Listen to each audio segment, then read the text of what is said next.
Last go around for Texas State in the Sun Belt. Can they make a run in the West and for the conference championship? Yes, Locked On Sun Belt.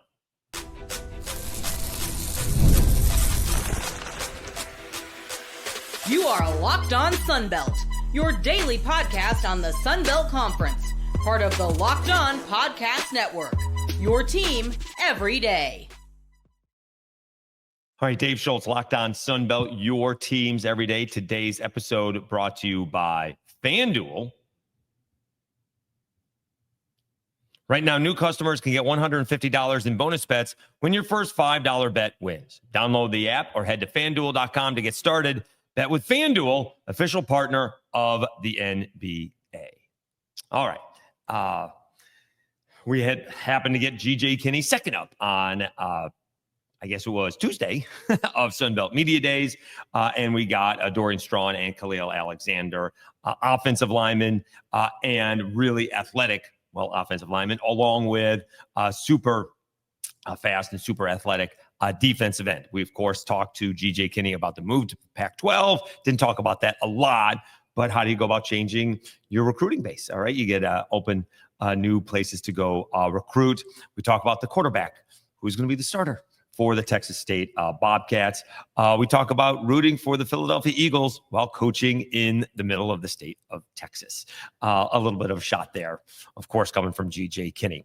It was a pleasure talking to the head coach, once again, of the Texas State Bobcats. He is G.J. Kinne, and he is Locked On Sunbelt. Welcome back to Locked On Sunbelt, your teams every day. We're live-ish. I'm going to have same shirt on 14 different episodes of Locked On Sunbelt. I like it. People aren't going to think I'm doing laundry.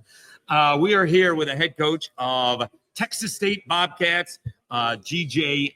Kinne. Before we get into what everybody else is going to be talking about, I want to talk about what you guys have done on the field. And we've talked about this with you before. I guess a disappointing 2025, but if we take the big picture, not a winning season since 2014, and you've had back-to-back winning seasons, back-to-back bowl wins. I think the most impressive thing is that they sold out of beer at halftime of the first bowl game. I mean, what's it like lifting up what has been the standard at Texas State over the last couple of years? Because now it is a bowl win.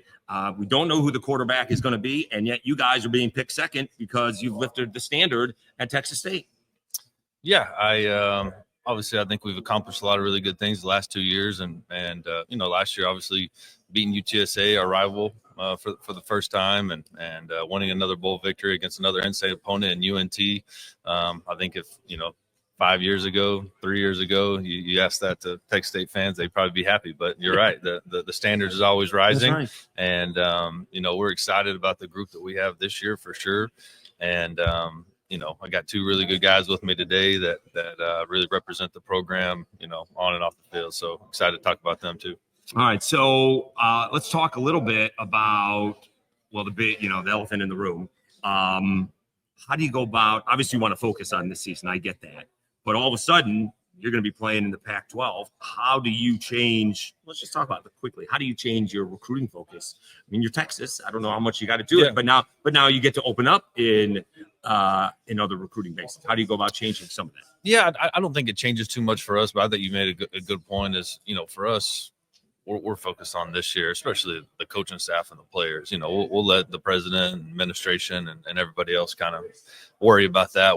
There's too many good players, too many good teams in this conference, and really our non-conference too. I mean, we got a heck of a schedule, probably the hardest schedule, obviously, since I've been here. So we got too much to worry about, with our own team and getting everybody ready to go for the first game to worry about anything else. All right, so talk about the quarterback. Who's the quarterback? As again, I'm big believer, same coach, same quarterback. You haven't had the same quarterback 2 years in a row, and now you got to make that switch again. Who's the quarterback? Yeah, I mean, you think I'd make you a believer after 2 years, But no, we got a couple really, really good options, in that. You got a lot of good options. Yeah, a lot of good options, in that room. And, I think that's, what it's turning into. I think some people probably ahead of the game when it comes to that. And you see what Summerall just did, bringing in another guy like this day and age with the rules the way they are. Why wouldn't you, especially at that position? So, Brad Jackson's a guy that we recruited out of high school that we were extremely high on. But you never know exactly what you're going to get till you get him here. He was an early enrollee, and it took about 2 plays of 7-on-7 to realize, all right, this guy's pretty special. You know, and you know, he got some playing experience last year versus Monroe, which was really valuable for him. You know, obviously Jordan was banged up. It was raining. We knew we were going to have to run the ball to beat those guys because they're a really talented defense. And you know, he came in there and really did exactly what we wanted him to do. So really excited about him. He had a great offseason. Holden Geriner's a guy that transferred over from Auburn. Highly recruited, 6'3", 225 pounds. Better athlete than you think, elite processor, just everything you really want. He's up in the office more than the coaches, so he's been unbelievable. Keldrick Luster's a guy that we just brought over from SMU in the second portal, Texas kid from McKinney, and 5'11", 5'10", 245 pounds, like a linebacker, yeah. So he can do a little bit of everything. Obviously, I got a great relationship with Rhett Lashley and a lot of those guys over at SMU, and he said, hey, you need to come get this kid. Obviously, their quarterback, Kevin Jennings, I think is one of the best in the country, if not maybe the best. So, you know, I think he's going to really be able to help us. It's just the biggest thing for him is just when is that going to happen? You know, when you get here in June, you know, how fast can you pick up the playbook? How fast can you get adjusted to your teammates? So we'll see exactly what that looks like. But, you know, those 3 guys probably ahead of the pack right now. And then Nate Yarnell that was at Pittsburgh that started versus Clemson's threw for over 300 yards. Unbelievable kid, 6'7", 200+ pounds. They've done a number on my orange. Yeah. So he a great kid, local kid, came in a little banged up from a previous injury at Pitt. But, you know, he's working himself back. And the other day at summer OTA, I was like, whoa, here we go. You know, you got something here. So we've got a lot of really good options. We'll kind of see what that looks like. Obviously, you got to start narrowing it down as it goes closer to game 1. But at the Texas High School Coaches Association media day the other day, I said, hey, I'm not opposed to playing multiple guys early on and kind of seeing what that looks like. But in an ideal world, you pick one and you go with it. We're talking with G.J. Kinne, head coach of the Texas State Bobcats. So I'm a big believer, same coach, same quarterback.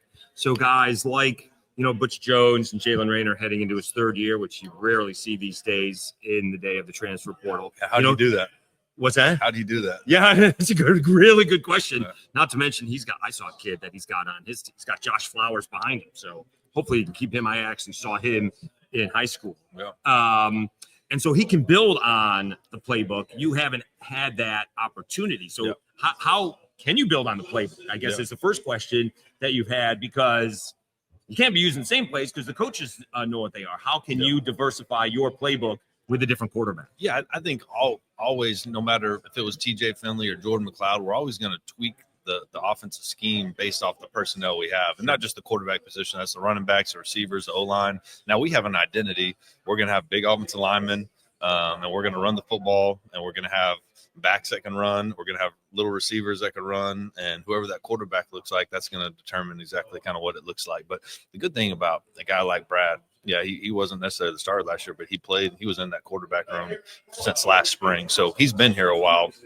And the way Holden and Keldrick, the way they operate, the way they process, and I think I've said this before on here, what we do on offense, yeah, we require a lot from the quarterback, probably more than any other position.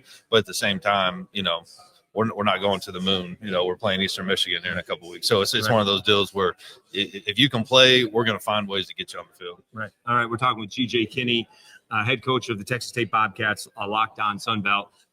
Let's talk about that offensive line, because that was the one thing when you took the job. I mean, it was you bringing in guys from Incarnate Word. They weren't 290. They were 330, 335, 360. I mean, is that you, or is that just kids from Texas? Yeah. You know, is that just a G.J. Kinne thing? Yeah. Or is that just you knew you needed them in the Sun Belt? You know, I think it's probably a combination of the things you said. It's definitely a G.J. Kinne deal, but it's also a Jordan Shoemaker deal, our offensive line and co-offensive coordinator.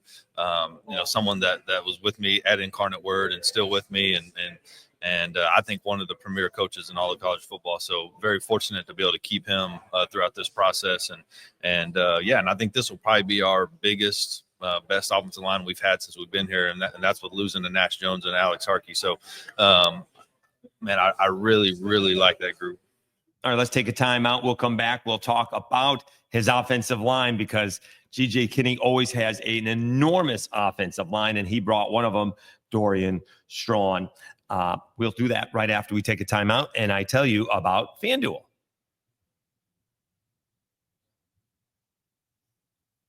Summer sports are in full swing, and whether you're all about baseball, under the lights, golf on the green, or high-stakes soccer action, FanDuel is the best way to make every game even more exciting.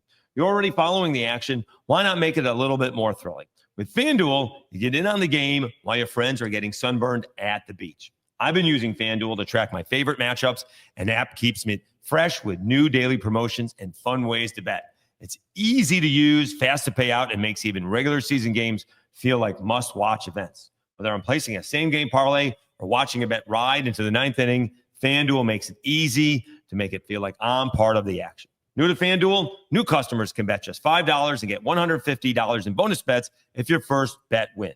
Open the FanDuel app today or visit FanDuel.com to get started. All right, Dave Schultz, Locked On Sunbelt, your teams every day. Let's continue the conversation with the head coach of the Texas State Bobcats, Coach Kinne. Talks about his offensive lineman, Dorian Strong, and his defensive end, Khalil Alexander. All right, now talk about Dorian Strong because he's not 365. He is athletic 6'6", listed at 315. Yeah. I mean, that's impressive. That's kind of what these guys are now, tall and big but athletic. And he came with you from Incarnate Word. So he was at Incarnate Word with us, and somebody that identified really early is like, man, this guy is really special. He's actually got really good hands. He's a great athlete. We can do some pass stuff with him if we needed to. We actually used him as an extra tight end that first year with us in Incarnate Word, and then he's somebody that's gotten better and better. He started off at guard for us, and then we actually moved him to tackle last year because it was just very apparent early in fall camp last year. So this guy went from tight end to guard to offensive tackle? Yes. So he was one of those guys that, we identified really early in fall camp last year. Is like, hey, this guy's our best pass protector. He's probably our best offensive lineman we have. And that's with two really other talented guys in that room. We got to move this guy to left tackle and let him protect the quarterback. And he's really took off from here. And like you said, he's a big athletic tackle. He fits that mold, 6'6", 300. And I think he was, he's fluctuating between 310 and 320. So he's right there at all times, really strong, great leader. So not only graduating this summer. I was going to say, not only is he athletic, he's smart. Extremely smart. Yeah. Extremely smart. Why do all these guys get all of it? Yeah, I know. Probably has a good-looking girlfriend too. Yeah, he does. They get it all. Yeah. All right. We're talking with Coach Kinne, Locked On Sunbelt, your teams every day. All right. So, former Philadelphia Eagle. How do you handle watching Cowboys-Eagles when all these guys are Cowboys fan and you were a former Philadelphia Eagle? I presume you have them over watching Cowboys-Eagles. Yeah, I've dealt with it my whole life, right. To be honest with you. My dad, a lot of people don't. My dad went to training camp with the Eagles in 1990. So, for me growing up, I was an Eagles fan. Oh, okay. So I was just fortunate enough to play for my childhood favorite team. Right. So that was obviously really cool. And I mean, it's tough. Being a Cowboys fan, to be honest with you, more than an Eagles fan, vice versa. For me being an Eagles fan in Texas, it's pretty easy. We win Super Bowls, Right. These days it is. Yeah. So did you have them all over for the Super Bowl party? I was in Hawaii. Yeah, I was in Hawaii. Yeah. So that's called a humble brag. That's what that's called. Yeah, I was in Hawaii. We watched the Super Bowl in Hawaii. It's kind of a tradition. So you wake up and it's on TV. So it's awesome. That's a good thing. All right, tell us about the strengths and where maybe you need to work on it coming into the season.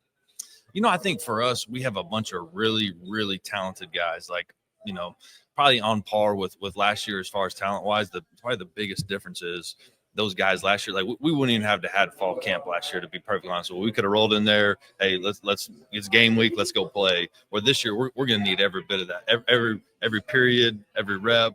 Every walkthrough, everything you can get out of fall camp this year, just because we have so many guys that can play, but they haven't done it in the actual game, or they haven't actually done it for us. Maybe they played at, their JUCO or another school, but they haven't done it for Texas State. So I think going out there and really have some really, really good competition in fall camp is going to be huge for us. All right, tell us about Khalil Alexander, kind of the opposite of Strawn, where a little small, 6'3", 225, a little bit more athletic than girthy. Yeah. So we got him actually my first year, right when fall camp started, and same thing. It was apparent very early on, like this kid's pretty special. But when you're coming from a junior college, the way we train, the way we lift, the way we eat, the way we practice, it's just a little different. But the one thing I've always liked about Kalil is you never told him to go. It's always been, hey, slow down, you're gonna hurt our quarterback. He's an amazing kid. Comes from an amazing family and really is taking on that leadership role on the defensive side of the ball.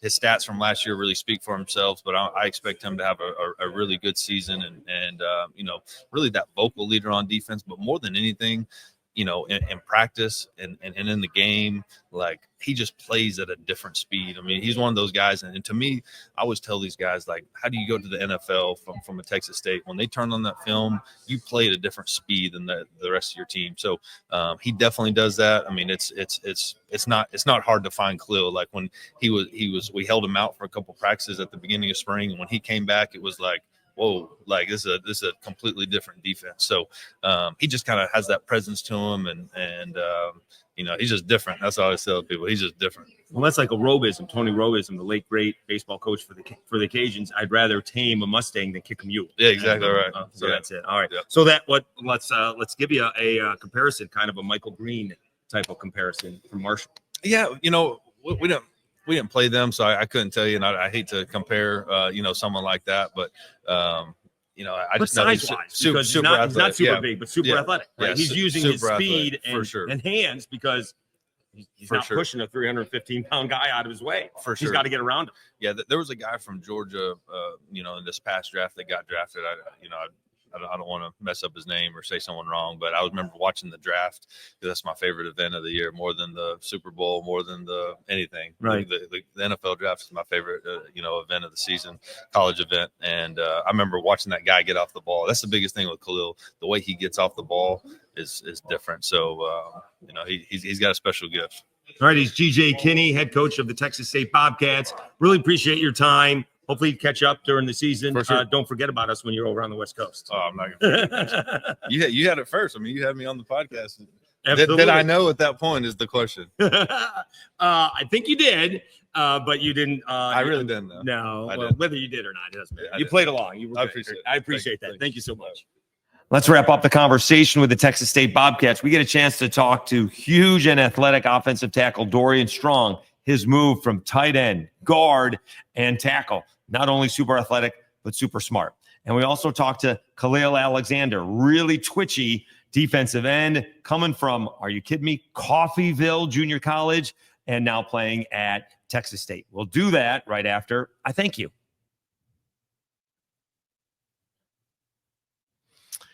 I'm going to take a wild guess that we're over 2,400 subscribers. We're sitting right now, as I record this ad, Tuesday evening at 2,399, and we're playing this a couple of days later on a Thursday. So I really do appreciate it. I had no idea we'd get this far this fast. I presume we'll be at 2,500 pretty close to August 1st. Again, we're hoping for 5 subscribers a day. It has slowed down as of recently, but we'll see what happens here as we do the previews for Sunbelt Media Days. But I mean, again, I was hoping for 2,500 by September, and we could be 2,500 by the end of July. So thank you so much. We're going to have over 200. We've already had over 200 in the month of July. So we have exceeded all kinds of expectations, and we are going to set a record for audio. So please don't forget about the Apple Podcast and the Spotify podcast. You guys haven't. It is a big, big help. Thank you so much. This is GJ Kinne, head football coach at Texas State. You're watching Locked on Sunbelt with Dave Schultz. All right, let's wrap up our conversation with the Texas State Bobcats offensive lineman Dorian Strawn and defensive edge rusher Khalil Alexander. They are Locked on Sunbelt. Dave Schultz back on Locked on Sunbelt, your teams every day at 2025 Sunbelt Media Days with the guys from Texas State. We got defensive end Khalil Alexander, offensive lineman Dorian Strawn. Dorian, you have followed GJ Kinne from Incarnate Word to Texas State. How has he changed? Because obviously, I mean, now he's going from Incarnate Word to the Sun Belt to the Pac-12. How has he changed as a coach? To be honest, he hasn't changed at all as a coach. He hasn't changed very much at all. I would just say he probably become a lot tougher maybe. Like, during like workouts and stuff like at UIW, they'll be a little more lax. Like it wouldn't be as tough as now. But like because we in a higher conference a little bit, so I guess the workouts just become a little bit tougher. But Coach Kinne himself hasn't changed at all. He's still the same guy, still a great guy, great team coach, player coach. He's still a great guy. And so what's it like going from Incarnate Word, Texas? You guys were really good at Incarnate Word, and then at Texas State, you guys have lifted the standard, right? I know last year you guys were picked. I picked you to win it. Didn't quite, get there. And again, a guy who's covered the Cajuns, you guys lost by a finger. All right. If the Cajuns fans will remember, they'll mock you for losing again. But I mean, it wasn't fingertip. It was a fingernail that led to the interception. And yet you guys didn't, shouldn't have lost to Georgia State. Just get that out, right? But didn't live up to expectations. And yet the standards have been lifted. All right. People are jumping into rivers. No one's jumping into rivers before you guys got there. What's it like lifting the standards where now, it's bold or bust, right? Now they're expecting to win. And no one's picking Texas State to finish second without who knows their starting quarterback is. And you guys are picked to finish second. What's that like? What's that like lifting the standards at Texas State? I think it's a testament to Coach Kinne and like how great of a coach he is, because he really he set the standard. Like when we got here, like the UIW standard that we had, he brought that over. Like he made sure to set that standard and like bring everybody along, and the brotherhood that we building here and trying to still build on the discipline and everything. And I think that's what will help us get to the next level, is building that discipline and continuing to build that brotherhood. All right, then what's that like for you going from tight end to guard to tackle? I mean, would you like to still catch some passes? Of course. I mean, I've been playing since I was 3 years old, so I've played literally every position. Oh, okay. The only position I haven't played live in game is center, but I played it in practice. Oh, okay. So, I've played. You have practiced. Yeah, I've practiced. So just in case 3 guys go down, you can do it. Yeah, I can play all 5 if you need me to. Wherever Coach Kinne needs me to go, I'm a football player. That's why I like to say I play football. I might be big, but I can move. I can catch the ball. If you need me to play running back. We need to see him play from the wing tee. All right, because who wants to tackle that guy coming around the edge? I just feel like I'm a football player. I can play any position. It's the child's game at the end of the day. Sure. All right. So what? How do you think you've improved? Because I mean, those are 3 very different positions: tight end, guard. Guard is most obviously not necessarily protecting the quarterback. That's a run mauling position, and tackle is generally, protecting the quarterback. I feel like you just, like I said, just play football. I really don't try to think about it too much, because on the inside, everything is just quicker. Like on the inside, everything, you don't have time to think about anything. Like as soon as that ball is snapped, if you don't shoot your hands, you probably beat. But at tackle, you gotta you set back, you wait, you see what what rush you're getting. Like if they're trying to bull rush, you gotta sit. Like it depends. So I would just say it's not too much of a difference for me, at least. For some people, it's probably different because like they're not used to it. But I've been playing, like I said, I've been playing my whole life, so it's pretty simple, and pretty natural. And you're redshirt senior. This is it for you. Yes, you sir. got one more year. Last year. So no Pac-12 for you. Can you come back one more year? I mean, would, everyone's getting an umpteenth year. Nah, this is my last year going out with a bang. Yes, all right. Sir. All right. Khalil Alexander, defensive end. He says you got a motor. He says he's got to slow you down. What's that like hearing that from your coach? Man, I just want to say, first of all, like I'm super blessed to be in the position that I am. I'm super blessed to have Coach Kinne in my life, and it really means the world to me. Last night I sent him a text saying, "You've made my college experience everything that I've wanted plus some." So that just means the world to me, just coming from him. Coming from a former NFL player, but not only that, just a great guy, a great father, and a great leader. How did you go about finding Texas State, or how did he find you? I actually never heard of Texas State before Coach Kinne called my phone, but I'm so grateful he did. I was in junior college in Coffeyville in the middle of nowhere, and Coach Dexter McCoy called my phone, and he said, drop everything and come see me, and that's what I did, and that was the best choice of my life. Is that a real school, Coffeyville? Isn't that something made up? I thought someone was making that up. That is indeed a real school. You can look it up. You won't find much, but it's there though, I promise. And I was there, and he came and got me, and I'm forever grateful. So what position were you playing there? Were you defensive end? Yes, sir. I was defensive end. We had like a kind of like a old school style coach for my D-line coach. So I was handing the dirt. I was real light, not eating correctly at in Coffeyville. So it was just work. It was just work out there. So how much did you weigh there, and how much do you weigh now? I couldn't even tell you. It was definitely below 220 there, but right now I'm sitting at like 225, 230. All right. Yes, sir. And what do you run as you're still defensive end, or we linebacker? Where are we hand in the ground? Are we standing up? Really wherever Coach Kinne tell me to go, wherever Coach Dex tell me to go. But I feel like I'm more of a stand-up guy. Like I prefer standing up, but you never know what the game plan calls for you. So are you dropping back in coverage? Yes, sir. Yes, sir. I'll drop back in coverage. Yes, sir. All right. All right. Do you have any interceptions? Or are we just going after the quarterback? I actually dropped the interception. I actually dropped one. It was in my hands, but I let that one get away from me. But I promise there will not be another. You're never letting that one go, are you? Nah. Who was that? Who was that against? My coach is never letting that go. That was against Troy. One of my better games, one of my higher rep games. But who was that against? Against Troy? Mm-hmm. I let that one slip away from me. You win that game? Yeah, yes, sir. Oh, so there you go. Yes, sir. It definitely makes up for it. Yes, sir. So where do we have to improve? Where do you think you have to get better? Me or you, just as me? You. I feel like I'm always looking to improve my game no matter what in all aspects. People always ask me like what side do I rather line up on, and I always tell them it's the same. Like I try to make everything feel the same for me. So is that a big difference? No, not to me at least. Some people, some people prefer like rushing off different sides, but I don't know. I just never really thought about it like that. Like every time I'm getting some work by myself or with some teammates, I always try to work both sides, always. Or is it just a big deal because supposedly the left tackle is better than the right tackle? I guess that's in theory. I guess that's supposed to be the thing, but I really don't try to focus on that. I just try to focus on improving my game to the best of my abilities. All right. Yes, he's Kalil. And what do you guys think? I mean, you guys were picked second. Again, I think that's more about the standards you guys have set. Cajuns were picked first, I presume mostly because of the quarterback. What do you guys are expecting for this season? Man, we just expecting to work, man. Right now, Coach Kinne does a great job with recruiting and everything, and a great job leading his coaches and us players. And it's kind of on the players now to just come together and bond together and create that brotherhood. So, when we're out there on the field, we know each other, we got each other's backs, and, we play for each other. He's Khalil Alexander. He's Dorian Strawn. They are from the Texas State Bobcats, and they are locked on Sunbelt. Thanks so much, gentlemen. Best of luck this season. Thank you.